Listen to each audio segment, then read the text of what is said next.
Dear students, welcome you all to session 26, chapter Mutual Funds, Financial Management, 6th semester BCom of Mangalore University. In this session, let us understand the classification of mutual funds on the basis of investment. On the basis of investments, the mutual funds can be classified as equity funds, debt funds and hybrid funds. The first one is the equity funds. Now, if the funds of a particular mutual fund scheme are invested in equity shares, then it is known as equity fund. Equity funds are riskier when compared with the debt funds, and it can be further classified on the basis of their investment strategy as diversified, aggressive, growth, value and sector funds. Now, when it comes to diversified equity funds, we have different categories like the large cap funds, wherein the investments are made mainly in the shares of big companies, wherein the investors prefer to make investments in these funds as the portfolio consists of well-established companies with high trading volumes and market capitalization of more than 1000 crores. Then we have mid-cap funds, wherein the investments are made in equity shares of medium-sized companies that have a market capitalization of 500 crore up to 1000 crore and which has a huge potential to become big. Then we have the small cap funds, wherein the investments are made in shares of small companies with a market capitalization of up to 500 crores.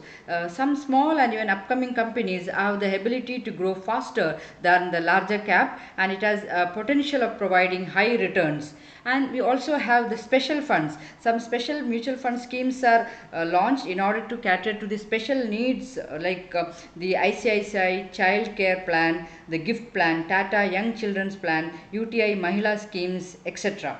And there are other schemes like the sectoral funds, wherein the investments are made on certain sectors. Now, for example, investment in infrastructure, banking, technology, energy, real estate, power, healthcare, FMCG, pharmaceutical, etc. They are very high risk as well as high return investment, and they generate high returns if the particular sector in which the funds are invested perform well. Now we also have the tax saving schemes, equity oriented schemes which are designed on the basis of tax policy with special tax incentive to the investors, equity linked saving schemes as well as pension schemes. Then we also have the index funds, wherein a mutual fund invests in securities in the index on which it is based, either BSE, Sensex or S&P, CNX, Nifty.